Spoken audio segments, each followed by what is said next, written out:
Mirrors do not lie, they reflect only what meets them. And, in my experience, the clearest mirrors are the eyes of the dying. In their gaze there is no pretense, no place to hide. Over time, I've come to see my own life reflected in those eyes, my habits, my hesitations, my truths. I remember washing the back of a hospice patient named Joe. He turned to me and said quietly, "I never thought it would be like this." I asked him what he had imagined. He paused, then admitted, "I guess I never really thought about it." Death had arrived unannounced and Joe was unprepared. Maybe we all are. In the Hindu epic Mahabharata, there's a question that pierces this very human blind spot. In all the worlds, what is most wondrous? The answer: that no man, no woman, though they see others dying all around them, believes it will happen to them. We go to great lengths to keep death at a distance. More than half of our healthcare spending occurs in the final 6 months of life, as if money could bargain with mortality. We tuck our elders away in nursing homes, shielding ourselves from their pain and our own future. We invest billions in cosmetics to preserve the illusion of youth.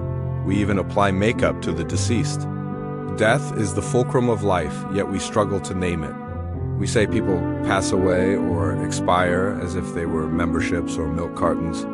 We plan weddings, children, vacations, careers, retirements, all uncertain. But the one certainty, death, receives barely a glance. And yet, dying is not just an ending, it is sacred. It is a time, a space, a process of surrender and transformation. The sacred is not separate from life, it is woven into it, often hidden in plain sight. Dying invites us to uncover what has always been there. The great spiritual and religious traditions have any number of names for the unnameable, the absolute, God, Buddha nature, true self. But all of these are too small. They are fingers pointing at the moon. I invite you to connect with what you know and trust most in your heart of hearts. I use the simple term being to point at that which is deeper and more expansive than our personalities. At the heart of all spiritual teachings is the understanding that this being is our most fundamental and benevolent nature.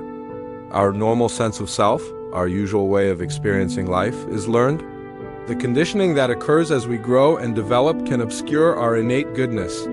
Some part of us, deep in our hearts, has known this truth. If not, we would not long for a return to it. And this part of our being knows that we will never be satisfied until our whole being is immersed in this oneness.